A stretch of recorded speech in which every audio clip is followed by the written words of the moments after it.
दगाबाज रे, ऐ दगाबाज रे।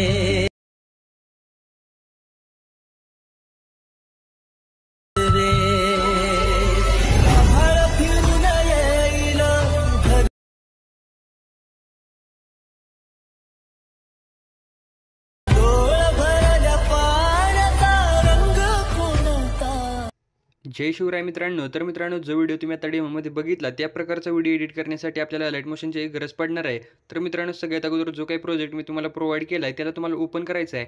ओपन केल्यानंतर मित्रांनो, सगळं काही मी तुम्हाला रेडीमेड दिलं आहे, फक्त जे काही ॲनिमेशन थोडक्यात लावायचे ते आणि कसं फोटो ॲड करायचे हे सांगणार आहे, त्यामुळे व्हिडिओ शेवटपर्यंत बघा। तर मित्रांनो, हा व्हिडिओ एडिट करण्यासाठी तुम्हाला काय करायचं आहे, पहिले जे काही फॉन्ट मिसिंगचा प्रॉब्लेम येणार आहे त्याला सॉल्व्ह करण्यासाठी जे काही फॉन्ट मी तुम्हाला प्रोव्हाइड केलेत मटेरियलमध्ये ते फॉन्ट तुम्हाला इथं ॲड करून घ्यायचं आहे। फॉन्टला ॲड केल्यानंतर आता मित्रांनो, जे काही ग्रुप आहे त्या ग्रुपमध्ये तुमचे फोटो तुम्हाला ॲड करायचे आहेत। तर मित्रांनो, पहिल्या जो काही ग्रुप आहे त्या ग्रुपमधला फोटो ॲड करण्यासाठी तुम्हाला ग्रुपला सिलेक्ट करून एडिट ग्रुपवरती क्लिक करायचं आहे। आता मित्रांनो, या ग्रुपमध्ये आणखी एक लेअर आहे, सिंपली या ग्रुपच्या लेअरला सिलेक्ट करून नंतर एडिट ग्रुपवरती क्लिक करायचं आहे। सुरुवातीला येऊन प्लसवरती क्लिक करून मीडियावरती क्लिक करायचं आणि मित्रांनो, जो काही फोटो तुम्ही ॲड करणार आहे तो फोटो ॲड करून ह्या रेक्टँगलच्या खालच्या बाजूला तुम्हाला सेट करायचा आहे आणि हा जो काही फोटो आहे याची लेंथ तुम्हाला एकदम शेवटपर्यंत अशी वाढवून घ्यायची आहे। नंतर फोटोला सिलेक्ट करून मूव्ह अँड ट्रान्सफरवरती क्लिक करायचं आहे आणि प्रॉपर आपल्या शेपमध्ये सेट करून तुम्हाला बॅक यायचं आहे। तर मित्रांनो, बघू शकता एकदम सिंपल आहे, आपल्या जो काही आपला शेप होता त्यामध्ये आपला फोटो सेट झाला आहे। आता मित्रांनो, तुम्हाला काय करायचं, ही जी काही 11.15ची बीट आहे या बीटवरती येऊन प्लसवरती क्लिक करून मीडियावरती क्लिक करायचं। जो फोटो आता तुम्ही त्या स्क्वेअरमध्ये ॲड केला तोच फोटो आता तुम्हाला मित्रांनो इथे ॲड करून घ्यायचा आहे। फोटोला ॲड केल्यानंतर त्याला फिल स्क्रीनला सेट करून घ्या आणि मूव्ह अँड ट्रान्सफरवरती क्लिक करून प्रॉपर तुम्हाला सेट करून घ्यायचा आहे आणि सेट केल्यानंतर आता मित्रांनो, हा जो काही फोटो असणार याला तुम्हाला ट्रॅक करते एकदम खालच्या बाजूला, म्हणजे जे काही आपले काय म्हणायचं त्याला शेप वगैरे आपण ॲड केलेत त्या सगळ्यांच्या खालच्या बाजूला तुम्हाला सेट करायचं आहे। या प्रकारे सेट करून घेतल्यानंतर आता मित्रांनो, ही जी काही ड्युरेशन आहे ती एकदम लास्टपर्यंत वाढवायची आहे। ड्युरेशनला वाढवल्यानंतर इफेक्टवरती क्लिक करून ॲड इफेक्टवरती क्लिक करायचं आहे आणि मित्रांनो, ब्लॅक अँड व्हाईटमध्ये फोटो करण्यासाठी आपला स्पॉट कलरचा इफेक्ट ॲड करून इथून तुम्हाला बॅक यायचं आहे, ब्लेंडिंग अँड ऑपोसिटीवरती क्लिक करायचं आहे आणि जी काही ऑपोसिट आहे ती 30 ते 35 दरम्यान तुम्हाला अशी ठेवायची आहे। ओके, तर मित्रांनो, या प्रकारे मी ऑपोसिटी ठेवल्या। तर मित्रांनो, सेम जेवढे पण या ठिकाणी ग्रुप आहे त्या सगळ्या ग्रुपमध्ये तुम्हाला फोटो ॲड करून घ्यायचे आहेत।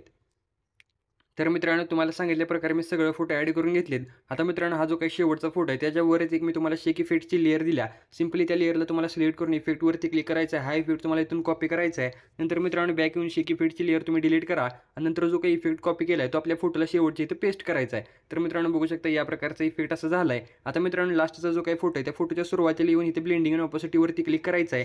इथे मित्रांनो, ऑपोसिटीमधून एक तुम्हाला इथे की फ्रेम ॲड करायची आहे, बघू शकता इथे मी केला आणि लास्टच्या की फ्रेमवरती येऊन जी काही आपली ही आहे म्हणजे ऑपोजिट आहे ती थोडीशी तुम्हाला कमी करायची आहे। तर मित्रांनो, बघू शकता काही या प्रकारचा इफेक्ट आपल्या फोटोवरती आला आहे। तर मित्रांनो, एवढं झाल्यानंतर आता तुम्हाला काय करायचं, हे जे काही शेप आहेत या शेपला तुम्हाला जे काही ॲनिमेशन आहे ते ॲनिमेशन लावायचं आहे। ॲनिमेशन लावण्यासाठी आता मित्रांनो, तुम्हाला सुरुवातीचा जो काही ग्रुप आहे आपला त्या ग्रुपपाशी तुम्हाला यायचं आहे। बघू शकता आता हा सुरुवातीचा आपला ग्रुप आहे। या ग्रुपपाशी आल्यानंतर ग्रुपला जे काही लेअर आहे याला तुम्हाला सिलेक्ट करून इथे मूव्ह अँड ट्रान्सफरवरती क्लिक करायचं आहे। सुरुवातीला की फ्रेम ॲड करायची आहे, सेंटरला एक की फ्रेम ॲड करून लास्टला एक की फ्रेम तुम्हाला ॲड करायचे आहे। या प्रकारे की फ्रेम ॲड केल्यानंतर आता पहिली की फ्रेम जी आहे तिथे तुम्हाला यायचं आणि जे काही फोटो आहे आपला तो तुम्हाला डाव्या साईडला असं घालवायचं आहे या प्रकारे। नंतर लास्टच्या बीटवरती येऊन हा सेम फोटो तुम्हाला डाव्या साईडला असं या प्रकारे ढकलायचं आहे। एवढं झाल्यानंतर आता मित्रांनो, तुम्हाला काय करायचं आहे, हे दोन जे काही की फ्रेम आहे सुरुवातीचे, हा पहिला आणि हा जो मधला, या की फ्रेमच्या सेंटरला यायचं आहे। हा जो काही तुम्हाला ग्राफचा ऑप्शन दिसतोय या ग्राफच्या ऑप्शनवरती क्लिक करून हा जो काही ग्राफ असणार आहे तो काही या प्रकारचा तुम्हाला बघायला भेटेल। तर सिंपलरित्या त्याला ग्राफला या तुम्हाला असं करायचं आहे। ओके, नंतर पुढच्या दोन की फ्रेमच्या सेंटरला यायचं, या की फ्रेमच्या सेंटरला आल्यानंतर हा जो काही ग्राफ आहे तो असं दिसेल। तर सिंपली या ग्राफला तुम्हाला या प्रकारे असं सेट करायचं आहे। तर मित्रांनो, प्रॉपर या ठिकाणी सेट केल्यानंतर आता तुम्हाला काय करायचं आहे, नंतर हा जो काही ग्रुप आहे या ग्रुपला सिलेक्ट करून मूव्ह अँड ट्रान्सफरवरती क्लिक करायचं आहे। हा जो काही रोटेटचा ऑप्शन आहे यावरती क्लिक करून तुम्हाला सुरुवातीला एक की फ्रेम ॲड करायची आहे। पहिली जी काही तुम्ही की फ्रेम ॲड केली आहे तिथंच एक तुम्हाला की फ्रेम ॲड करून लास्टला एक की फ्रेम ॲड करायची आहे। आता लास्टची जी काही की फ्रेम आहे तिथं तुम्हाला यायचं आहे आणि जे काही रोटेशन आहे ते तुम्हाला -8 वरती ठेवायचं आहे आणि जे काही सुरुवातीचं बघू शकता एकदम सुरुवातीचं सेंटरला हलवायचं नाही। तर मित्रांनो, आणखी एकदा सांगतो, सेंटरला तुम्हाला हलवायचं नाही। जे काही पहिलं आहे आता पहिलं तुम्हाला इथं +8 ठेवायचं। ओके, तर तुम्हाला समजलं असेल पहिलं 8 परत नाही तर काय करायचं नाही आणि जे काही लास्टचं आहे ते तुम्हाला -8। तर मित्रांनो, या प्रकारे तुम्ही रोटेशन ठेवल्यानंतर आता तुम्हाला पुढचा जो काही फोटो आहे त्याला सेम प्रोसेस अप्लाय करायची आहे। फक्त तुम्हाला इथे की फ्रेम ॲड करून काय करायचं आहे, आता पहिल्यांदा जो काही फोटो होता तो तुम्ही डाव्या साईडला घालवला होता, तर हा जो काही फोटो आहे तो तुम्हाला या ठिकाणी उजव्या साईडला घालवायचा आहे या प्रकारे। ओके, फक्त मित्रांनो एका रेषेत गेला पाहिजे एवढं तुम्ही लक्ष ठेवा आणि या प्रकारे ठेवल्यानंतर ग्राफ फक्त ॲडजस्ट करायला विसरू नका. आता इथे जे काही ग्राफ आहेत ते मी प्रॉपर या ठिकाणी सेट करतो. तुम्हाला देखील या प्रकारे सेट करायचं आहे. आणि मित्रांनो जे काही रोटेशन आहे ते रोटेशन तुम्ही सेम ठेवा, कसल्याही प्रकारचा तुम्हाला प्रॉब्लेम येणार नाही. तर इथं शेवटला इथे -8 ठेवतो आणि जे काही सुरुवातीचं आहे तिथं तुम्हाला +8 असं ठेवतो. ओके. तर मित्रांनो प्रॉपर तुम्हाला या ठिकाणी रोटेशन ठेवल्यानंतर सेम जी काही प्रोसेस आहे ती तुम्हाला सगळ्या ग्रुपवरती अप्लाय करून घ्यायची आहे. तर मित्रांनो सगळे ॲनिमेशन मी लावून घेतले. सगळे ॲनिमेशन लावल्यानंतर आता तुम्हाला सुरुवातीला येऊन प्लसवरती क्लिक करायचं आहे. मीडियाच्या ऑप्शनवरती क्लिक करायचं आहे आणि मित्रांनो एक ओव्हरली व्हिडिओ मी तुम्हाला प्रोव्हाईड केला आहे.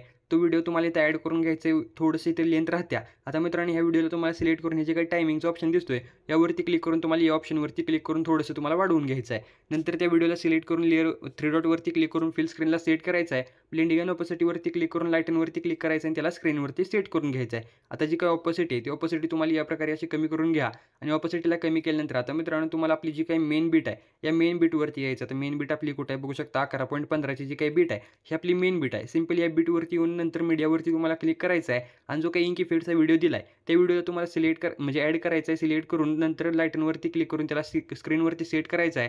नंतर या लेअरच्या ऑप्शनवरती क्लिक करून घ्या आणि जी काही लेअर आहे ती लेअर तुम्हाला इथून कॉपी करून घ्यायची आहे. नंतर मित्रांनो पुढची आपली जी काही बीट आहे या बीटवरती येऊन तुम्हाला फक्त लेअर जे काही असणार आहे ती लेअर तुम्हाला पेस्ट करून घ्यायची आहे. बघू शकता एकदम या प्रकारे असं मी पेस्ट केले. आता मित्रांनो लास्टला तुम्हाला इफेक्ट ॲड करायची गरज नाही हा इंक इफेक्टचा. आता तुम्ही बघू शकता ज्या प्रकारे डेमोमध्ये व्हिडिओ बघितला होता त्या प्रकारचा व्हिडिओ झाला आहे. आता सिंपली शेअरच्या बटनवरती क्लिक करायचं आहे आणि व्हिडिओला गॅलरीमध्ये सेव्ह करून घ्यायचा आहे.